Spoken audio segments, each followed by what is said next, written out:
Summer blockbusters, is that even still a thing, or is it just comic book movies now? I miss the day where someone would take a concept and just make this movie of epic proportions out of it. Or, failing that, they would make something original and fun to watch. There would be soundtracks, music videos, tie-in merchandise, Saturday morning cartoons, and it was a huge deal that wasn't just some lame superhero comic book movie. Today I'm going to be talking about Men in Black, a movie based off of a Malibu comic book. The late 90s and the early 2000s was sort of a slog when it came to film, especially when it was fun blockbusters. We had a lot of crap. Most genres had kind of gone down the tubes, and anything legitimately good had to contend with a bunch of garbage. There's exceptions, but for the most part, action, comedy, horror, and even science fiction were just not doing so well. But let's step back a little bit, because in the early 90s, there was a little comic book that came and went called Men in Black, and honestly, I've been trying to get around to reading this because it actually looks pretty cool. I love the art style of the covers and everything, and from what I understand, it's actually a pretty cool comic. The MIB comic was a very bleak and cynical take on the conspiracy of the Men in Black, with the agency using memory erasure and even murder to conceal certain aspects of the world from the general public, which in the comic is aliens, extra-dimensional beings, vampires, and the supernatural in general. Before I go any further, for those who are unfamiliar, the concept of the Men in Black is a real-life conspiracy. There are differing accounts on exactly what they are, whether they're a detachment of a federal United States agency, or they're just some shadow operation that only a select few people in power know about, or if they're just kind of an entity that has no real attachment to the US or any government. Stories from supposed encounters claim that the MIB range from just being mysterious men in black suits to full-on extraterrestrials. Regardless of their alleged origins, their purpose is pretty straightforward. All stories alleging their existence usually include somebody who has seen or has some evidence of aliens or a Bigfoot or something not ordinary and being visited by these men who basically confiscate their material and tell them they didn't see anything, resorting to gaslighting and sometimes more dastardly means. The X-Files did a good episode where the MIB take a guy's tape, and one of them is Alex Trebek. Well, similar things are said about the Men in Black, that they purposely dress and behave strangely so that if anyone tries to describe an encounter with them, they come off sounding like a lunatic. It has been said that they put you in a situation where you would look crazy after the fact just to conceal what they're trying to conceal. You're probably asking yourself, do I believe that the Men in Black exist? Well, to answer your question, I personally believe that. So the Men in Black movie was initially commissioned to be a faithful adaptation. Lowell Cunningham sold the rights to a film adaptation to producers Walter F. Parks and Laurie MacDonald, who had writer Ed Solomon pen the script. Ed Solomon has been mentioned on this channel before, as he wrote the Super Mario Bros. Movie. The prospect of doing a faithful adaptation of the comic soon changed when director Barry Sonnenfeld took the reins of director and started to pivot what they were going for. What was initially supposed to be a faithful adaptation of the very bleak and cynical comic was turned into a more approachable screenplay. I don't mind that they did this because it's not like they turned it into a full-on family movie or anything. Like, the movie still has some implications of darkness to it, but all around it is more optimistic and fun, and I don't know how successful this movie would have been had they had the MIB just like up and killing innocent people for having seen stuff. Now, doubling back to my previous discussion about the quote-unquote real Men in Black, the 90s was a weird time for conspiracy theories. Conspiracy theories will always exist, whether or not they are true is likely to never be determined, but they always go through a period of popularity. One could say the 90s was one of those periods where it was popular, with shows like Twin Peaks and the X-Files especially. My dad got really into conspiracy shit in the 90s, and a lot of books and material on the existence of UFOs and other conspiracies were showing up. Of course, now all the conspiracies are stupid right-wingers thinking that the water is making the frogs gay and that you'll get snatched up to be transitioned for human trafficking or whatever, which seems less tangible than aliens and Bigfoot and extra-dimensional beings. As for my beliefs on aliens, I do think they exist. Do I think they've visited here? It's possible. I do think there is certainly aspects of our existence that we do not know about, things that we could not even fathom, and maybe someone else knows about it and does prevent it from becoming common knowledge. I think the thing about conspiracy theories is that this isn't a movie I watch a lot, but when I do, I absolutely enjoy every second of it. It is so well constructed. Like, when you're a kid and you watch this, you think, oh, it's a funny movie with the Fresh Prince and that grouchy white dude fighting aliens. But then you revisit it with a more mature outlook, and you realize, oh wow, somebody really put a lot of effort into making this work. It wasn't the first movie to use a lesser-known comic as a jumping-off point. It does follow in the footsteps of The Mask in taking a comic that was a darker concept and turning it into a fun-for-all-ages blockbuster, a concept that would be succeeded by Mystery Men 2 years later, and would later reach maximum success with Guardians of the Galaxy. But there's an aspect of Men in Black that makes it stand above all of those, but nobody really talks about this movie anymore. It's kind of an afterthought, and honestly, I know why, but we're gonna get to that when I get to it. We open with something that's actually become more relevant today than it was back then, or maybe it's just the same because nothing ever changes. A bunch of Mexicans trying to find work in America and being stopped by a bunch of assholes. These assholes are then confronted by two agents claiming to be from Division 6 of the INS. There's a bit of humor involved when the agents just let the Mexicans go and show interest in one in particular who doesn't seem to speak a word of Spanish. Eres muy feo, ¿no? Y no hablas ni una palabra del español. We got a winner here.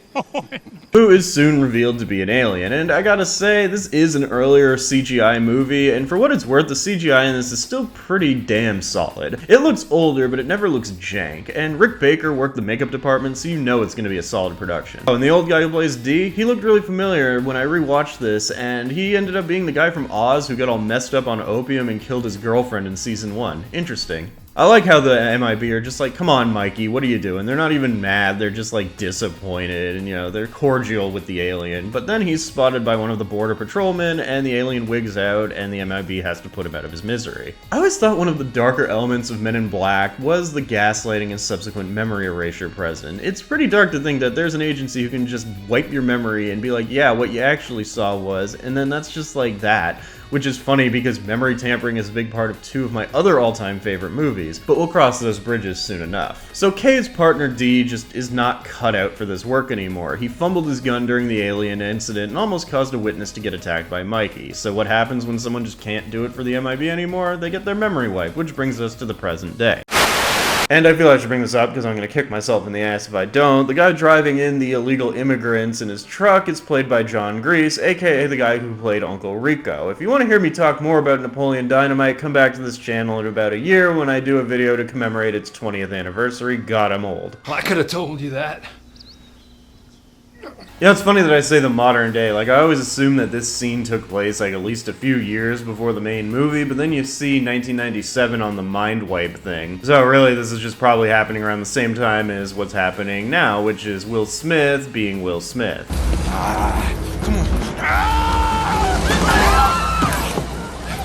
It'd just be raining black people in New York. Typical Will Smith character, he's playing a wisecracking badass. I miss this Will Smith. The chase scene in New York City is a pretty exciting start to a movie that already had a pretty exciting start. Basically, Will Smith plays James Darrell Edwards, an NYPD detective who is chasing after a suspect. He's essentially the audience surrogate character. As the nature of the world is already established, it is up to him to bring us into it because he doesn't know what it is. And he does this when he chases down an alien who then commits suicide after leaving an ominous message. What I like about the Men in Black is the movie starts up and then it doesn't really slow down for its entire run. For 98 minutes, it goes at a steady pace. The only real slowdown period is when James Edwards meets Agent K, who introduces him to the whole concept of aliens and then memory wipes him, and has him go to the HQ to undergo some tests to see if he is a suitable partner. The whole aptitude test is a scene that I never realized how well crafted it was, and I may be misinterpreting this, but I think the implication here is that James had the job before he even walked in the door a few minutes late. I think one of the most important things any candidate for a shadow agency like the MIB would need would be quick outside-the-box thinking. Someone like a Marine or an Army Ranger would not be suited to the position because they're over-disciplined, they're indoctrinated, they have a way of doing things and that's the way they do it. Even the look on Zed's face when James mocks the stuck-up Army guy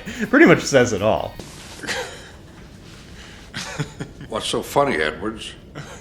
Your boy Captain America over here. The best of the best of the best, sir. Yeah, with honors. You know, he's just really excited and he has no clue why we're here. Right away, we get a look at how James is capable of three-dimensional thinking during the written test, where all the testees are kind of in I said testes. All the testes are in a situation where they can't really write their test because of how the chairs are shaped, and like you see pencils going through the paper and people just desperately trying to get it done. And what does f***ing Jay do? He just drags the table to the seat. Boom, there he is. He's got it. Wanna get down on this? He further demonstrates his aptitude by only showing slightly more restraint than your average cop in a live ammo situation. 8-year-old white girl, middle of the ghetto, bunch of monsters, this time of night with quantum physics books. She about to start some shit, Zed.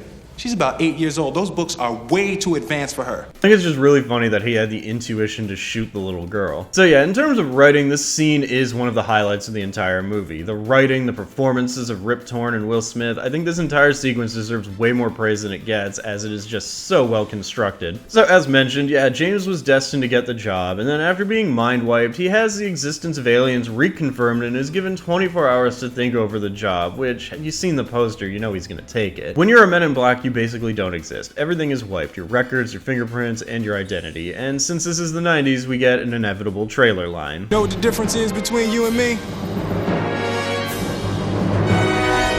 I make this look good.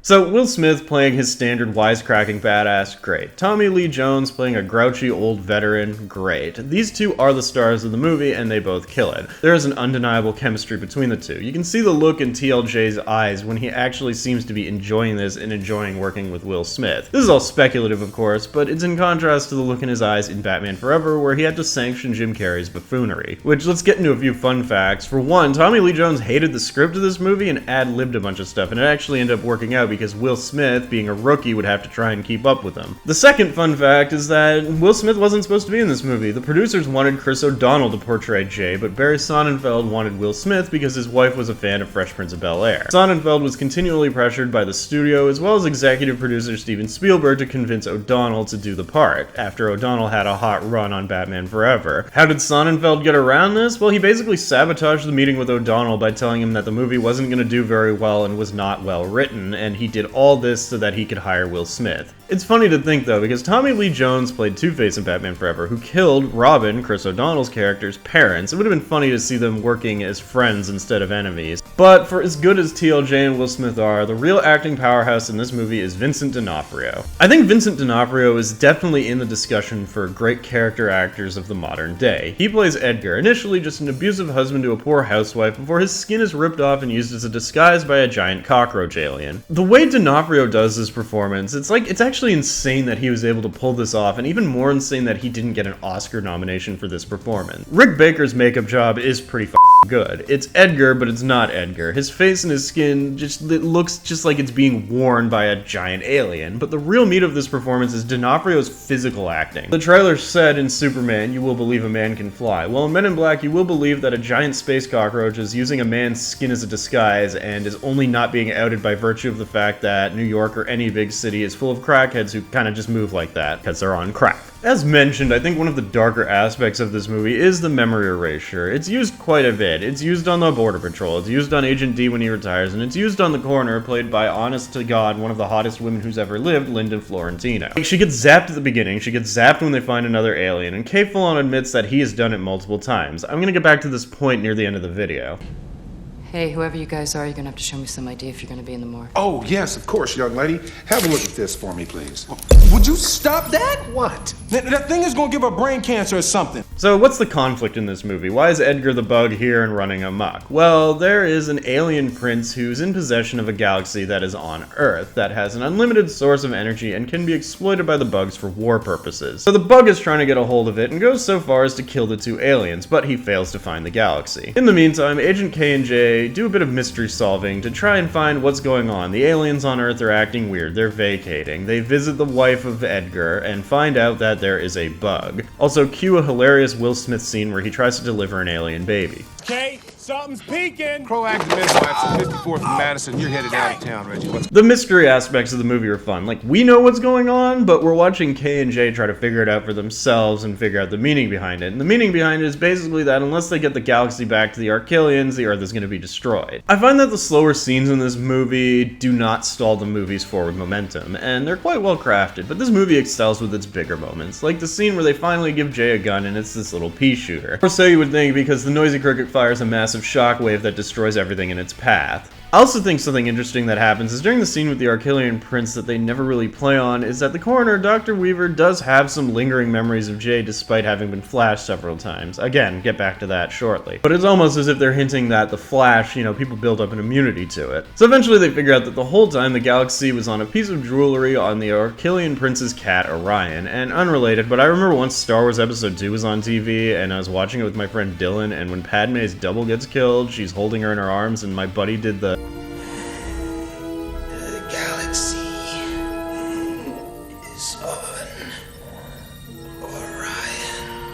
line, and we both just started laughing. So after the constant build-up and forward momentum, the movie hits its climax. All the aliens are leaving Earth due to the imminent threat of destruction, and the whole thing with the saucers at the New York Pavilion being real comes back into play when Edgar tries to leave Earth through them. I always found the final battle to be a little bit underwhelming. I think it does go well with the whole movie overall, but it leaves a little bit to be desired. Like, they fake out Kay getting eaten by the bug, but he was just going to get his gun back, and we get some more funny Will Smith moments where he tries to stall the bug, and he finally figures out a way to get to him.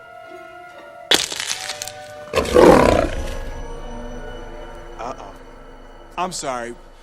Was that your auntie? So throughout the movie, Edgar gets really angry when a person kills insects because he himself is a giant evolved insect. He kills an exterminator, he tips over some street merchandise stand with fly swatters and bug spray, and he sticks David Cross's ceiling when he sprays cockroaches with said bug spray. So Will Smith gets to him by stepping on cockroaches and taunting him, which allows enough time to be bought for Kay to get his gun back and blow the bug in half, which is then capped off with a nice jump scare before Dr. Laurel finishes the job. I think the ending is kind of bittersweet because we find out the whole time that Kay wasn't training a partner, he was training a replacement, and to bookend the start of the movie, Jay erases Kay's memory. Throughout the movie, it's hinted that Kay wants out. He checks on his wife via satellite earlier on and seems to generally miss his real life, and Jay, while disappointed, is happy to oblige by wiping Kay's memory, as that is his duty. The end of the movie has Jay's new partner, Elle, aka the coroner, and they go off to solve Men in Black mysteries together. I actually really think this ending CGI shot is pretty cool. It just has them pulling out from Earth into the galaxy, into the Milky Way, into the universe, and it shows that all universes are just little marbles being played with by aliens that could probably get destroyed at any moment, which that makes me kind of paranoid. What if this is true? So that was my rundown of Men in Black. I really do like this movie. It's just such a good time. Its world building is pretty good. They establish everything about the world while also moving on its main plot. There's some funny little jabs at pop culture, such as weekly world newspapers actually being factual and a bunch of celebrities actually being aliens, but even putting all that kind of cheesy stuff aside, it is a fun sci-fi adventure. Will Smith and Tommy Lee Jones they play off each other at the highest level. You know, nothing works better than a grumpy old white guy with a wisecracking black guy. Every time they're on screen together, it's just great. I think my favorite scene with these two is when Kay's blasting Elvis in the tunnel while Jay hangs on for dear life after hitting the button. Jay makes his comment about Elvis being dead. You do know Elvis is dead, right? No, Elvis is not dead. He just went home. As a kid, I really didn't get the joke. I just assumed, oh, it's because a lot of people would say he went to heaven. It kind of went over my head, but no, it's the implication that Elvis was an alien. I was a dumb kid. Normally, an actor going into business for themselves and changing up the script like Jones did could lead to some problems, but I think having Will Smith be forced to keep up with them, it really benefited the product. As a result, their chemistry was improved tenfold. But as good as they are, and as hot as Linda Florentino is, my god, the real show stealer was Vincent D'Onofrio as Edgar, because he goes for it in this. He's one of those man of a thousand faces character actors. There are times where I see him and stuff, and I'm like, oh, I never realized that was D'Onofrio. He is just perfect, and his physical acting, as I mentioned, top notch. The special effects are pretty good. It's a bit of a letdown that the whole climax initially was going to be practical. You know, they had a Rick Baker design for the bug. It was supposed to be more of a philosophical debate between Jay and Edgar, which I wonder if they shot that or what, but I would like to see it if it exists, because that actually seems a little bit cooler than what we got. Men in Black was a major hit, and not just the movie, the soundtrack was #1 on the American Billboard 200 at one point. Will Smith's Men in Black song was hugely popular. I remember it playing at stores and whatnot. It's also worth noting that Danny Elfman did the score if you just couldn't tell by watching it, and it's good. Elfman rarely does a bad job. Men in Black was a box office smash. Its success was pretty crazy for the time. It made $589 million against a $90 million budget. It was the #1 domestic gross of 1997, but the third highest grossing movie of 1997 worldwide, behind Jurassic Park, Lost World, and Titanic. Men in Black spawned merchandise and a cartoon, which was actually not that bad. It ran for 4 seasons. To me, Men in Black is basically my generation's Ghostbusters, and sure, a lot of people would like to give that title to the 2001 movie Evolution, which is valid, but I think in terms of wacky genre comedy, Men in Black hit that a lot better in many ways. It mirrors Ghostbusters' success a lot more than Evolution did, because Evolution was not a success. While Evolution definitely feels like it's trying to have the Ghostbusters dynamic, Men in Black just kind of naturally has its own dynamic that can be compared to Ghostbusters in some ways, but is its own thing, and it was a major hit, so therefore Evolution does not deserve that title. And Men in Black, while it wasn't trying to get that title, is granted that title, at least in my opinion. Men in Black was followed by 2 sequels and a spin-off. I fucking hated Men in Black 2, I never watched Men in Black 3, and MIB International I forgot even existed, so I'm gonna do a little rundown of Men in Black 2 because this movie does hold some importance to me, just not in a good way. So Men in Black 1 is a movie that I saw in the theater in 1997. It's one that I remember seeing, but I don't remember seeing. Like, when you're a kid and you watch a movie, it's just all pandemonium and visuals. It doesn't really resonate with you. It doesn't sit with you. But I liked it. I had it on VHS later, and as I got a little older and was able to cognitively process film, I did really like the movie. And then in 2002, when Men in Black 2 was announced, I was super excited for it. In fact, I was so excited, I shit my pants. Literally, shit shot out my ass and I rocketed through the roof. Now that I'm done ripping off the AVGN, quickly I realized, though, that me shitting my pants and destroying the roof was not a warranted reaction because this movie somehow managed to fail in every conceivable way to live up to its predecessor. Like, MIB 2 had some of the creative, cool moments that were present in the first one, but it just felt like a cheap cash grab sequel. For starters, Linda Florentino, who at the end of the first one was shown as Jay's partner, does not return, implying that she cracked under the pressure and Jay wiped her memory as he does to his other partner at the beginning of the movie. The basic plot is Rosario Dawson is this alien princess, Jay goes and gets Kay back, and all in all, the only thing memorable about this movie for me is that Johnny Knoxville was in it, and this was when Jackass just started getting popular, so I guess Child of the Jackass generation tie-in, which I actually went back to record this line because I'm only now realizing how hilarious it is that Rosario Dawson is a part of 2 sequels to movies I love that I absolutely hate. And I like Rosario Dawson, don't get me wrong, but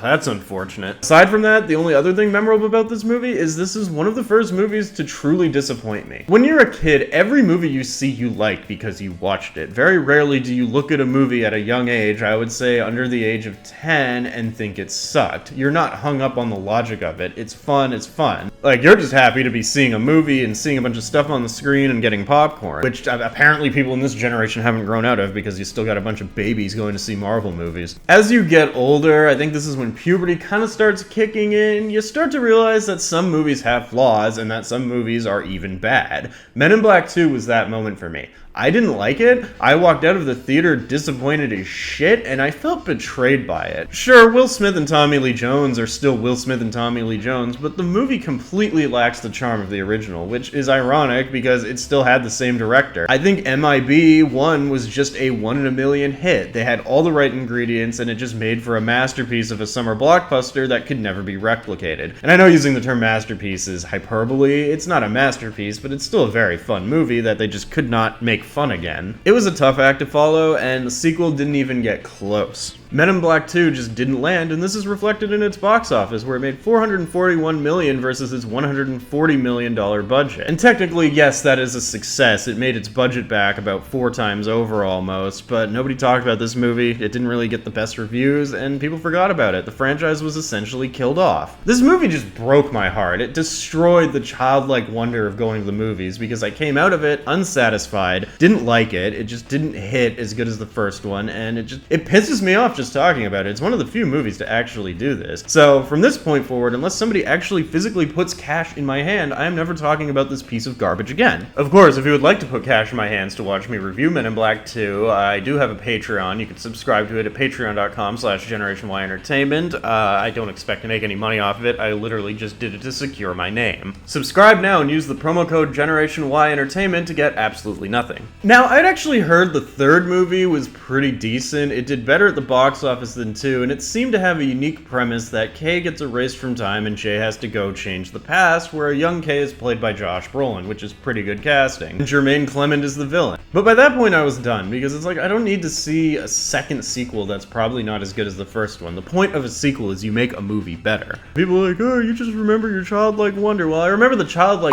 nightmare of seeing part 2, so don't even give me that. Oh, it's hard to do a sequel. It's like there are so many sequels that are legitimately better than the first movie. Fuck. And honestly, Men in Black International just shit the bed completely and was a bomb because nobody wanted to see Thor and Valkyrie in a non-MCU movie. But just because the sequels failed completely to live up to the first movie does not mean that the concept should be scrapped. There's potential in the concept from the original comic.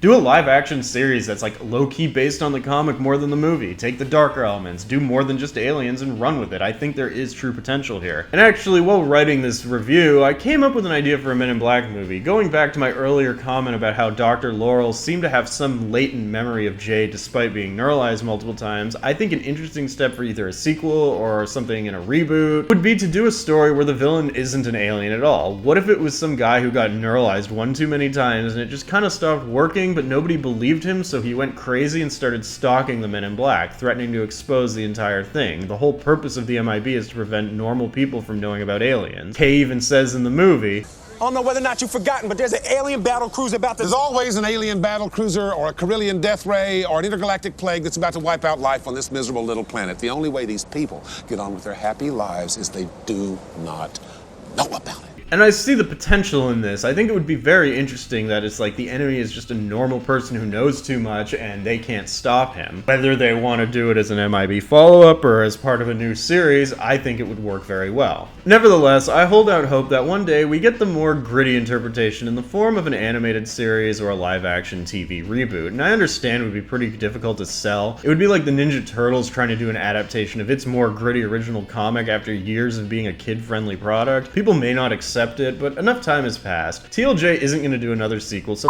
it. Try something new, Hollywood. So what are your thoughts on Men in Black? Let me know in the comments, and like, subscribe, and allow me to give a shout out to Linda Florentino because my god, she's hot. Give me sugar.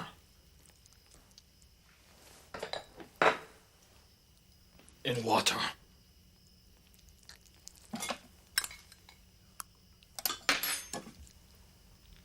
More. More.